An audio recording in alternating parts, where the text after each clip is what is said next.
AI accelerationist Marc Andreessen can't stop lying. You may remember from a couple months ago when he mocked the Pope just because the Pope wanted safe AI development. Of course, Marc Andreessen, being the AI accelerationist and AI risk denier that he is, doesn't want anything to do with safety. Pretty despicable guy all around. He has repeated the lie time and time again that the Biden administration wanted to shut down AI development for all but a handful of companies. Everyone else has called this ridiculous. There's no evidence to support this. And here he is on the Joe Rogan podcast about a year ago explaining his claim. The AI thing was very alarming. We had meetings this spring that were the most alarming meetings I've ever been in, where they were taking us through their plans, and it was like what kind of? Can you talk about it? Basically, just full government control, like this sort of thing. There will be a small number of large companies that will be completely regulated and controlled by the government. They told us. They just said don't even start startups. Like don't even bother. Like there's just no way. There's no way that they can succeed. There's no way that we're going to permit that to happen. Wow. Yeah, they said this is already over. It's going to be 2 or 3 companies, and we're gonna control them, and that's that. Like this is already finished. Oh my God! Yeah. Now, when you leave a meeting like that, what do? You go endorse Donald Trump. Now, he has never presented any evidence for this whatsoever. Now, to be fair to him, he's claiming this is from a private meeting with the Biden administration, so I don't expect there to be a press release or a public statement from Biden on this. But everyone, when this statement came out, has said, what are you talking about? This does not align with my understanding, my conversations with people in the Biden administration about what they wanted to do with AI. And if you think about it, why on earth would he even want to do this? What interest does it serve? It's just absurd. And I have never heard anyone call for this. I've never heard anyone at an AI company call for this. I've never heard anyone in the AI safety community call for this. I've never heard an AI accelerationist call for this. I've never heard any politician call for this. It's just an absurd claim. And Marc Andreessen does have reasons to lie in this way, which we'll get onto later. But he also made the same claim on Barry Weiss's show, and she raised the question to Sam Altman. He talked to me about his perception of what the Biden administration was trying to do around AI technology. He came on and made the argument and told a story, really, that he experienced. He says that the Biden administration was trying to sort of completely control AI, and what they were aiming to do was to make it so closely regulated by the government that, in his words, there would only be sort of 2 or 3 big companies that they would work with, and that they were trying to ultimately protect them from competition.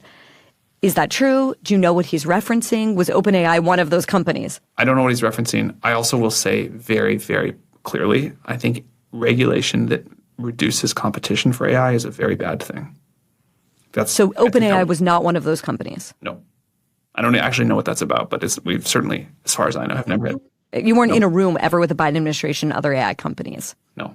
I don't even think like the Biden administration is competent enough to. I mean, we were in a room with them, but never, and other companies in the administration, but never like, here's our conspiracy theory. We're going to make it only you few companies that can build AI, and then you have to do what we say. Never anything like that. So Sam Altman says he has no idea what Marc Andreessen is talking about. Now, Sam Altman is a pretty untrustworthy figure, so he could have cause to lie about this. But there's no reason other than Marc Andreessen's statement, because no one else has backed it up, to say that Marc Andreessen is telling the truth here. And he has many reasons to lie. So Marc Andreessen famously completely denies the risk from AI. He wants to accelerate its development as quickly as possible. And he made a bet that has paid off so far that the Trump administration would be far more willing to give AI companies free rein to accelerate as much as they wanted with no regulation than a Kamala Harris or Joe Biden administration would. So he wanted to make the Biden administration seem crazy to his buddies in Silicon Valley so that they would all support and throw a lot of money behind the Trump campaign, who would of course go on to win. Marc Andreessen himself donated $2.5 million to the Trump 2024 presidential campaign. And Trump has repaid the AI accelerationists and the tech bros who helped him win with no regulation. And let's also remember that while Joe Biden was the president, Marc Andreessen and others at his company sent a letter to him and also to the UK House of Lords claiming that the black box problem of AI had been solved. That was a complete lie. And Marc Andreessen has continually lied not only about the dangerous capabilities of AI and its misaligned behavior, but he's also lied about regulation in an attempt to make it seem crazier than it already is. And in this video, we've shown how he's lied about a politician to make him seem crazier than he is. Marc Andreessen doesn't care about the truth. He pretty much doesn't care about anyone but himself. He's a narcissist, he's a psychopath, and unfortunately, he does have a lot of influence over AI regulation. So he and his company A16Z have given $25 million to the Lead in the Future super PAC, which is a super PAC that is trying to take down any politician that is in favor of AI safety legislation and promote those politicians that are willing to take money from these arseholes and give them free rein to do what they want. So if we try to think about the character of Marc Andreessen, what does he say to himself when he gets up in the morning? What does he think about at night? Well, this clip that you're about to see is pretty bloody revealing, if I do say so myself. You don't have any levels of introspection. Yes, zero, as little as possible. Why? Move forward, go. Yeah, I don't know. I found people who dwell on the past get stuck in the past. It's a real problem, and it's a problem at work, and it's a problem at home. So I've read obviously 400, I think now 10 biographies of history-based entrepreneurs, Yep. and that was one of the most surprising things. Like, what's the most surprising thing that you've learned from this? So like, oh, they have little or zero introspection. Yep. Like Sam Walton didn't wake up thinking about his internal self. He just woke up, he's like, I like building Walmart. I'm going to keep building Walmart. I'm going to make more Walmarts, and just kept doing it over and over again. And you probably know if you go back, before 100 years ago, it never would have occurred to anybody to be introspective. Like So this conversation just boiled my blood for a number of reasons. It's very telling, and it's not surprising at all that Marc Andreessen claims that he never has any moment of introspection. He never thinks about what he's doing. He never reflects on his actions, and it's obvious given what his actions are. Right, so they bring up the case of Sam Walton making lots of Walmarts and just building. There are many people throughout history who have never stopped to think about what they were doing, and they just went ahead and accelerated and built and made a lot of money, right?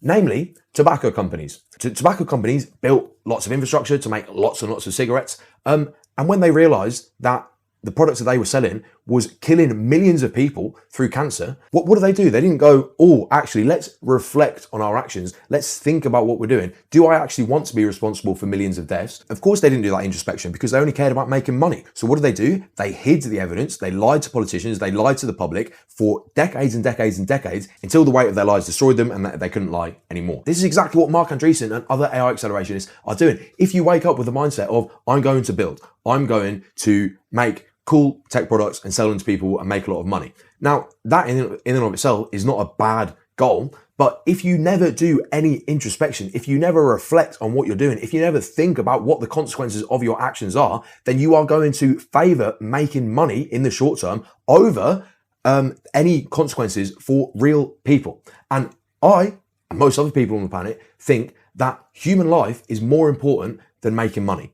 And Marc Andreessen may agree with this if you actually ask him directly, but given that he never gives himself an opportunity to reflect on what he's doing, he's never going to realize that his actions are putting real humans' lives at risk. His actions in paying a hell of a lot of money to try and lobby against AI regulation and allow the AI race to accelerate as quickly as possible, that poses a significant risk of human extinction. Marc Andreessen denies that, not because he has any good reason to deny it, but because it conflicts with his desire to build and to make money and to build cool products. So don't be like Marc Andreessen. Reflect on your actions. Make sure you're not being a dickhead. Make sure you're telling the truth. And make sure you're not contributing to a race that could kill your family. Now, we showed a clip of Sam Altman criticizing Marc Andreessen earlier in the video. But of course, as the CEO of OpenAI, we're not going to let him get away scot-free. So here's what he said at the end of that clip with Barry Weiss. What's your feeling in general about the Biden administration's posture toward AI and tech more generally? You just said like you didn't think they'd have the competence to. I think Gina Raimondo is fantastic. You know, every conversation I had with her, I thought she kind of got it.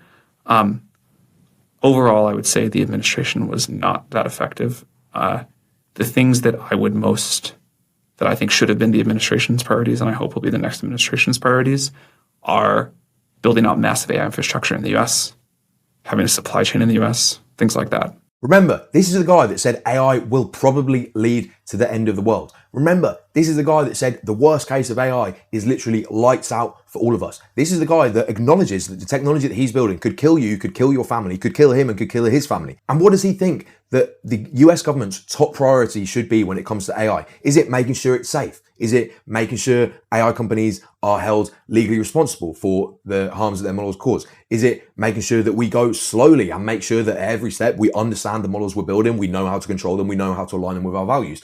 No. Sam Altman's idea of what the US government's priorities should be when it comes to AI is making sure it goes as quickly as possible by building out massive AI infrastructure. If you compare what Sam Altman says today to what Sam Altman said only 10 years ago, it's obvious that he was either lying to everyone back then about what his true intentions were, or that being the CEO of a multi-billion-dollar company and all of the power and wealth and influence that comes with that has corrupted his soul and has completely destroyed his ability to see the truth and to try and do good in the world. He knows that it's a political issue as to whether more AI infrastructure is built out and AI development can go faster than it already is.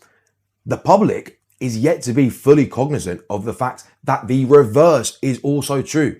If we acknowledge the risk from superintelligent AI and we want to slow it down, we want to make it illegal to build superintelligence before you have any idea how to make sure it doesn't kill us all, that is also a political issue.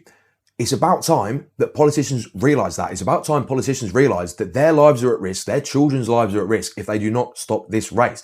They should be doing their jobs as a politician to make sure that the likes of Sam Altman, the likes of Marc Andreessen cannot go full steam ahead to build AI that replaces us all and kills us all. And they have to engage in democratic debate about this. They have to prove to the public first that their models are safe before they're allowed to continue developing them.